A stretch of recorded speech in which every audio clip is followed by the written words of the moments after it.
Hi, I'm Al. I've got a Haines Hunter SF535 which I got made for myself towards the end of 2020 in the heart of the COVID days. Sitting out here at the moment. Yeah, I had the 535 made up, and there's a few things I really wanted to tick off when I had it made. One was the pedestal seats to open up some extra space for water sports and fishing, and also just the flooring. I had marine carpet prior to that, and talked to the guys at Haines Hunter, talked about some pros and cons of different options, and yeah, went for the Nautilus flooring in the end. I was really grateful to the Haines Hunter guys for all the advice I had along the way in terms of setting the boat up the way I like it, and some other options around anchoring and cabin and all of that sort of thing. So yeah. Well, prior to this boat, I had an older fiberglass boat of a different brand, and had a Mercury 90 two-stroke on that, and for various reasons I wanted to get away from two-stroke. Obviously I always wanted a Yamaha four-stroke, so high on the list of things that I wanted to have on the boat was a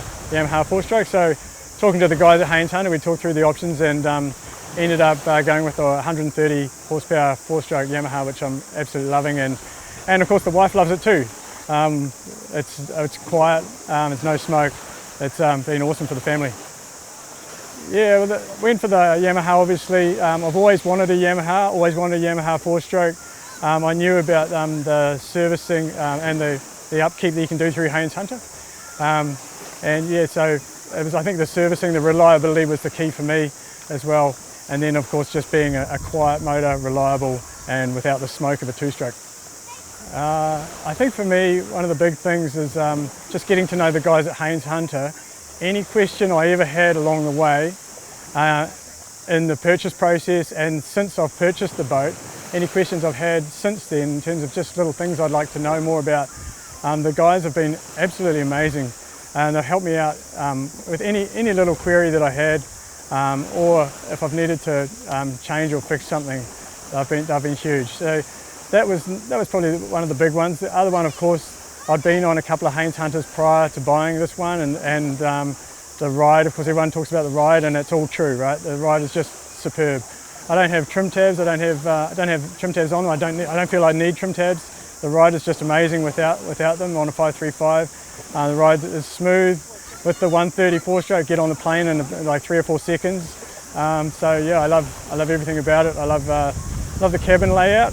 I love the storage, the pockets, the flooring, the seating arrangement, and it's just a really well-designed, well-thought-out, practical boat for family boating. Yeah, I bought the boat through in 2020. Just it was the heart of COVID days when everything was locked down. And I decided it was the time I wanted to upgrade the boat. So in around winter of 2020, July, August, I talked to Dennis and Bob about working through the various models. At the time I was talking about the 535 and 545. I wanted to be able to garage the boat, so I had some factors around height that I needed to think about. Yeah, Dennis and Bob were just amazing in terms of taking me through pros and cons of different models, and through some of the options available around the canopy versus bimini and motor and everything else. So yeah, the guys were really great to deal with, and also they gave me a time frame that I would have the boat by Labour Weekend in 2020, and they absolutely delivered on that. And I also was able to go along, take the kids along, and see the boat being made. Every 3 weeks we'd go along and see where it was at, or what stage it was at.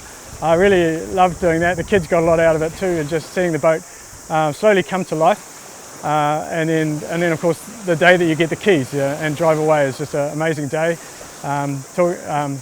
With the people you've dealt with all along, and then finally the boat is yours and you can get it on the water. Yeah, I guess when anyone buys a boat, they've got to think about who's going to be on it and what they want to do with it, and then dictate whether they want to go aluminium or glass first of all, and then from there on other decisions below that. But for me, it was about family boating. It was about water sports. It was about fishing. It was about day tripping, and obviously we wanted a good ride. And we wanted a practical, sturdy fiberglass boat. I grew up with fiberglass boats. I always had a tendency for that.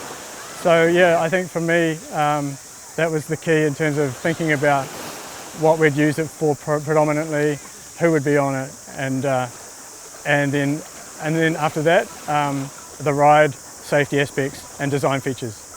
First of all, thank you to Haines Hunter for putting on today. Really stoked to be out here. Even the weather's been slightly kind compared to the forecast a few days ago. So yeah, I just wanted to come along and meet the guys from Haines Hunter, say thanks to them, and meet other owners and talk about our boats. I really enjoy talking about boats. I could talk about my boat all day. So it's great to come along, have a beer, have a drink, have some food with other like-minded guys, and also the Haines Hunter crew.